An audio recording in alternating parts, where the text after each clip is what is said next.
Assalamualaikum warahmatullahi wabarakatuh. Alhamdulillahirrabbilalamin. Wassalatu wassalamu ala asrafil anbiya'i wal mursalin wa ala alihi wa sahbihi ajmain, amma ba'd. Pertama-tama dan yang paling utama, marilah kita panjatkan puji syukur kita terhadap kehadiran Allah Subhanahu wa taala yang mana telah begitu banyak memberi kita syafaat dan kenikmatan. Salawat serta salam tak lupa pula kita hadiahkan kepada baginda Rasul kita Nabi Muhammad Sallallahu Alaihi Wasallam yang mana telah membawa kita dari zaman kegelapan hingga terang benderang ini.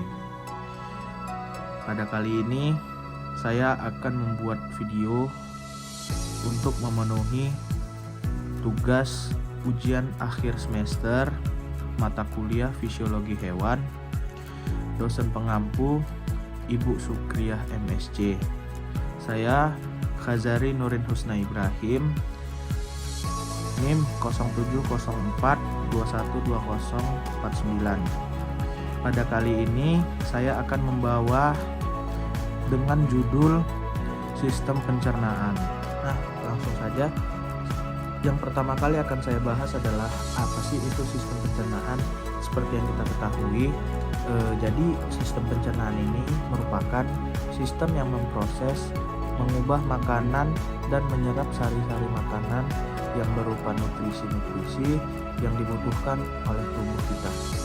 Sistem pencernaan ini juga akan memecah molekul makanan yang awalnya kompleks sehingga menjadi molekul-molekul yang sederhana dengan adanya bantuan enzim sehingga lebih mudah dicerna oleh tubuh kita. Selanjutnya, organ dalam sistem pencernaan.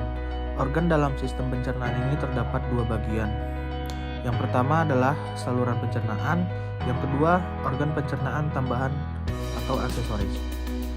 Jadi yang pertama kali akan saya bahas yaitu saluran pencernaan. Saluran pencernaan ini seperti yang kita ketahui fungsi utamanya pasti mencerna makanan ya. Lalu memecahnya menjadi bagian yang lebih kecil dan menyerap bagian tersebut menuju pembuluh darah. Organ-organ yang termasuk di dalamnya adalah seperti yang paling utama adalah mulut, kedua faring, ketiga esofagus, keempat lambung, kelima usus halus, dan yang terakhir adalah yang keenam usus besar. Dari usus besar, makanan akan dibuang keluar tubuh melalui anus. Yang kedua adalah organ pencernaan tambahan ataupun aksesoris. Nah, organ pencernaan tambahan atau aksesoris ini merupakan organ tambahan yang berfungsi untuk membantu saluran pencernaan dalam melakukan kerjanya. Seperti gigi dan lidah terdapat dalam rongga mulut, kantong empedu serta kelenjar pencernaan akan dihubungkan kepada saluran pencernaan melalui sebuah saluran. Kelenjar pencernaan tambahan ini akan memproduksi sekret yang dimana akan berkontribusi dalam pemecahan bahan makanan.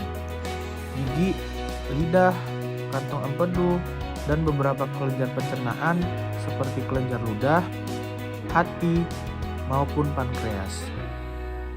Selanjutnya saya akan membahas yaitu zat-zat yang diperlukan oleh tubuh.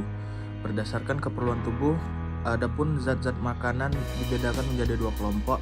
Yang pertama itu adalah zat makanan makro, yang dimana zat makro ini contohnya seperti karbohidrat, protein, maupun lemak. Selanjutnya yang kedua adalah zat makanan mikro, dimana ada contohnya seperti vitamin dan mineral. Selanjutnya saya akan membahas contoh dari zat makanan makro tadi yang saya bacakan. Yang pertama yang akan saya jelaskan yaitu karbohidrat. Karbohidrat merupakan zat organik yang mengandung zat karbon, zat hidrogen, dan zat oksigen dalam perbandingan yang berbeda-beda. Karbohidrat berfungsi sebagai sumber energi. Dengan hitungan 1 gram karbohidrat sama dengan 4,1 kalori. Karbohidrat terbagi menjadi beberapa jenis. Yang pertama adalah monosakarida dengan nama lainnya C6H12O6. Yang kedua adalah disakarida C12H22O11. Yang ketiga adalah polisakarida yaitu C6H10O5. Selanjutnya adalah contoh dari zat makanan makro yang kedua adalah yaitu lemak. Fungsi lemak sebagai sumber energi, di mana 1 gram lemak sama dengan 9,3 kalori. Selanjutnya sebagai pelarut berbagai macam vitamin yaitu vitamin A, vitamin D, vitamin E maupun vitamin K. Selanjutnya sebagai simpanan bahan bakar dalam lemak yang berfungsi untuk melindungi alat tubuh yang halus. Selanjutnya sebagai bahan makanan yang banyak dan mengandung lemak. Contoh dari bahan yang mengandung lemak ini seperti margarin, mentega, daging, ikan, kuning telur, kacang-kacangan, dan kelapa. Selanjutnya saya akan menjelaskan contoh zat makanan makro yang ketiga yaitu protein. Protein ini berfungsi sebagai pembangun dan pengatur bahan bakar dalam tubuh, di mana hitungannya 1 gram protein sama dengan 4,1 kalori berdasarkan macam dan jumlah asam amino esensial yang menyusun. Protein dapat digolongkan menjadi 3. Yang pertama adalah protein sempurna, yang kedua protein tidak sempurna, dan yang ketiga protein kurang sempurna. Selanjutnya saya akan menjelaskan tentang contoh zat makanan mikro. Seperti yang pertama adalah vitamin. Zat organik yang diperlukan oleh tubuh dalam jumlah sedikit tapi penting untuk mempertahankan gizi yang normal. Umumnya vitamin dibagi menjadi 2 golongan besar yaitu vitamin yang larut di dalam air seperti vitamin B kompleks, di antaranya adalah vitamin B1, vitamin B2, vitamin B6, niacin, dan vitamin C. Yang kedua adalah vitamin yang larut dalam lemak seperti vitamin A, vitamin D, vitamin E, dan vitamin K. Contoh zat makanan mikro yang kedua adalah mineral. Macam-macam zat mineral yaitu natrium, kalium, kalsium, dan magnesium. Pada umumnya digunakan untuk sintesis jaringan. Lalu ada ferrum, iodium, dan zinc diperlukan sedikit sebagai penggiat ataupun komponen dari sistem enzim. Ada beberapa unsur mineral yang terdapat kurang dalam makanan yaitu yang pertama kalsium atau zat kapur dengan simbolnya Ca. Yang kedua adalah zat besi atau ferrum dengan simbol Fe. Yang ketiga adalah iodium dengan simbol I. Yang keempat adalah fluor dengan simbol F. Yang terakhir adalah zat-zat yang paling diperlukan di dalam tubuh yaitu adalah air. Karena kebutuhan hidup yang paling penting itu adalah air. Air juga berguna untuk sebagai pelarut zat-zat di dalam tubuh, membentuk pencernaan, dan kemungkinan terjadinya reaksi-reaksi kimia di dalam tubuh. Yang kedua adalah sebagai pembuang sisa-sisa dari tubuh, dan yang terakhir adalah menjaga suhu tubuh. Selanjutnya adalah yang akan saya bahas yaitu organ sistem pencernaan. Pastinya organ sistem pencernaan yang kita ketahui yang pertama kali adalah mulut. Apa sih mulut itu? Pasti kita sudah tahu lah ya. Mulut itu tempat masuknya kita makan. Dan di mana di dalam mulut ini terdapat lidah, rongga mulut, kelenjar ludah maupun gigi. Jadi fungsi utama mulut ini bermacam-macam seperti menghancurkan makanan, mencerna makanan, dan mengecap rasa makanan, serta membantu kita untuk menelan makanan tersebut. Di dalam mulut terjadi pencernaan mekanis, yaitu menggunakan gigi dan lidah, dan ada juga pencernaan secara kimiawi, yaitu dengan bantuan ludah yang mengandung enzim petialin. Selanjutnya, seperti yang kita lihat, terdapat gambar rongga mulut dari tampak depan. Jadi mulut itu terdapat langit-langit, gigi, gusi, tulang langit-langit, pembuluh darah, saraf langit-langit, amandel, dan lidah. Adapun yang tidak saya cantumkan tapi terdapat pada gambar yang saya cantumkan tersebut. Selanjutnya yang kedua adalah kerongkongan. Kerongkongan ini adalah penghubung antara mulut dengan lambung, yang dimana kerongkongan juga disebut dengan esofagus. Kerongkongan berbentuk seperti tabung dan terdapat otot. Otot pada kerongkongan ini berfungsi yaitu untuk membawa makanan dari mulut ke lambung dengan menggunakan gerakan atau gerak peristaltik. Nah, pada slide kali ini saya mencantumkan gambar yang dimana kerongkongan dibagi menjadi 3 bagian. Yang pertama adalah bagian superior atau dari mulut, yang sebagian besar terdiri dari otot rangka. Yang kedua, bagian tengah. Seperti yang dapat kita lihat, bagian tengah itu yang bulat ini dengan ada tunjukan makanan itu bagian tengah yang terdiri dari campuran otot rangka atau otot lurik dan otot polos. Nah, yang ketiga adalah bagian yang bawah ini yang bertulisan ke lambung. Bagian inferior ini terdiri dari otot polos. Selanjutnya yang akan saya bahas yaitu yang ketiga, lambung. Apa sih lambung itu? Jadi lambung ini adalah organ pencernaan yang berfungsi untuk mencerna berbagai zat-zat makanan yang kita makan. Jadi letak lambung ini berada di bawah sekat rongga badan. Di dalam lambung ada terjadi pencernaan kimiawi dengan menggunakan enzim-enzim seperti enzim pepsin, enzim renin, enzim lipase, dan asam lambung ataupun dengan sebutannya HCl. Nah, kita ada mencantumkan gambar. Jadi lambung itu terdiri dari 3 bagian utama, yaitu kardiak, fundus, dan pilorus. Di ujung bagian atas lambung yang berbatasan dengan kerongkongan terdapat sfinkter. Jadi sfinkter ini berfungsi untuk menjaga makanan agar tidak keluar lagi dari lambung dan dimuntahkan kembali. Sedangkan di bagian bawah yang berbatasan dengan usus 12 jari disebut sfinkter pilorus. Lepas kita membahas lambung, kita akan membahas yang keempat yaitu usus halus. Jadi usus halus ini tempat penyerapan sari-sari makanan. Di usus halus ini juga terjadi proses pencernaan kimiawi dengan bantuan enzim-enzim seperti enzim tripsin, enzim disakarase, enzim erepsin, dan enzim lipase. Jadi sari-sari makanan dalam usus halus ini diserap melalui jonjot-jonjot usus yang disebut villi. Seluruh sari makanan kecuali asam lemak dan gliserol diangkut melalui vena porta menuju ke hati. Sedangkan asam lemak dan gliserol diangkut melalui yaitu pembuluh limfa.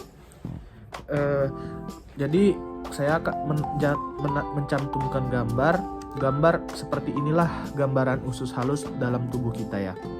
Di usus halus juga terdapat duodenum seperti kita lihat menunjuk ke arah usus yang ini sebelah sini.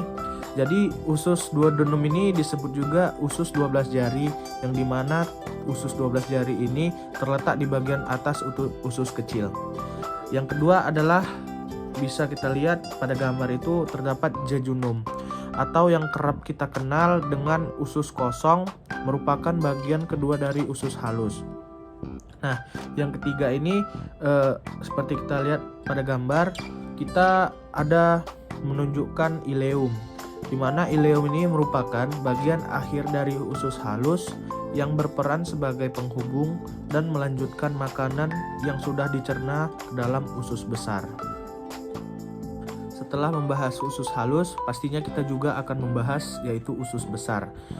Usus besar ini adalah usus yang paling besar ataupun terbesar di dalam tubuh kita. Fungsi usus besar ini yaitu untuk memilah dan memilih kembali hasil pencernaan. Di sini ataupun di usus besar ini terjadi penyerapan air dengan jumlah yang terbesar dari organ-organ lain dan terjadi proses pembusukan sisa-sisa makanan dengan bantuan bakteri. Jadi Adapun struktur usus besar terdiri dari yang pertama adalah yaitu usus buntu, yang kedua kolon ascendens atau kolon naik, yang ketiga adalah kolon transversum atau kolon datar, yang keempat adalah kolon descendens atau kolon turun, dan yang kelima adalah rektum. Rektum ini tempat penyimpanan feses sebelum dikeluarkan melalui anus. Nah, selanjutnya setelah kita membahas usus besar, kita akan membahas anus. Anus atau dubur ini adalah penghubung antara rektum dengan lingkungan luar tubuh.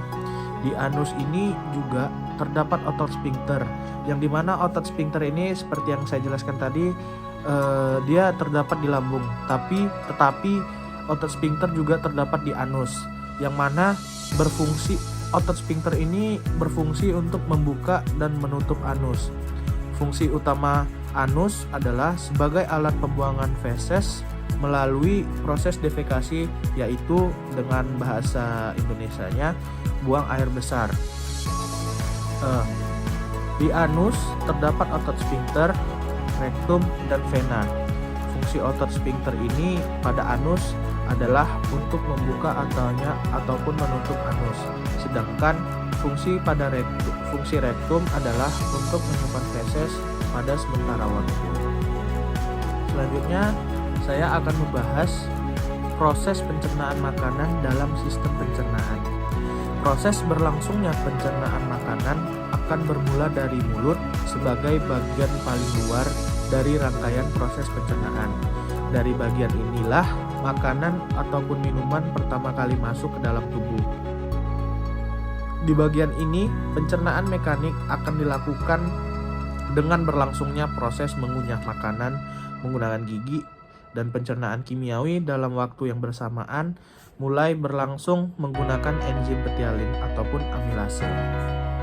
Pada proses selanjutnya, makanan yang sudah dihaluskan dengan menggunakan gigi dan dikunyah akan dibawa ke bagian lambung dengan melalui kerongkongan ataupun tenggorokan. Jadi dalam hal ini makanan bisa turun ke bagian lambung ke bawah karena adanya kontraksi pada otot-otot di bagian kerongkongan, sehingga dengan adanya otot-otot pada kerongkongan ini makanan bisa turun menuju lambung.